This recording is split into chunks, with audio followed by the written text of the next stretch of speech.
Je m'appelle François Cordier, je suis le fondateur et président de la société l'Ecolabs, qui est une société technologique, une start-up, plutôt une scale-up maintenant, qui est spécialisée dans le développement de nouveaux matériaux de construction. Et des gens comme ça, tu sais, ils sont obsédés par la cuisine, obsédés par la musique. Moi, c'est la construction. Ça démarre avec des briques en Lego, puis maintenant c'est des briques en Lego. Et je crois que c'est attrait en fait à ma volonté de voir ce que je bâtis de mes mains, ce que je bâtis au travers des projets que je mène. Et puis il y a surtout aussi derrière une dimension d'inventeur. Je suis derrière chacun des brevets qui ont été développés dans l'entreprise aux côtés de mes équipes. Et donc c'est plutôt une casquette de constructeur-inventeur.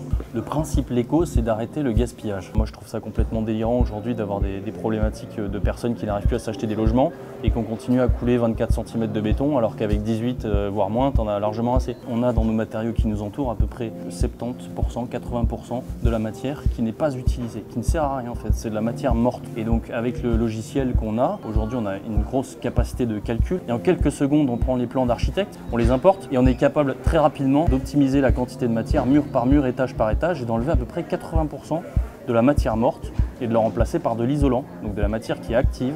Et donc on va se retrouver avec des grosses économies de coûts, des économies de surface également. On va gagner à peu près 5 à 8% de surface habitable. Le matériau qu'on utilise, c'est du bois. Le bois, à ma connaissance, c'est le seul matériau qui stocke du carbone et qui est renouvelable. C'est-à-dire qu'une fois que tu l'as coupé, il repousse. Maintenant, les forêts, il faut les gérer de manière raisonnée, de manière durable, mais surtout de manière raisonnée dans le sens où la forêt, elle est très diverse. La forêt, elle est composée de résineux, elle est composée de feuillus, elle est composée de plein d'essences qui ne sont pas les mêmes en Belgique, en France, aux États-Unis. Et donc l'objectif, c'est vraiment de pouvoir utiliser l'ensemble de ces ressources qui sont présentes dans la forêt, à la fois pour les matériaux structurels, donc le treillis, l'éco, la superstructure, mais également pour l'isolant. Faut savoir, en forêt, tous les 7-8 ans, on coupe les arbres qui sont un peu cagneux, un peu tordus. Ils sont upcyclés en fibre de bois, donc c'est un isolant où il n'y a pas du tout de produits chimiques dedans. Et c'est un isolant qui dure très longtemps, donc dans 50 ans, quand on démonte, ou dans 100 ans, ou dans 150 ans, quand on démonte le bâtiment, j'ai dit démonter, pas démolir, on récupère ces matériaux et on les remet en fait dans un nouveau matériau, dans un nouveau cycle.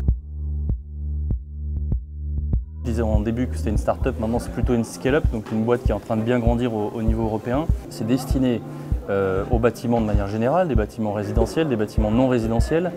C'est pas forcément adapté pour de la maison unifamiliale, plutôt pour des immeubles à partir de 3-4 étages. On est certifié jusqu'à 10 étages.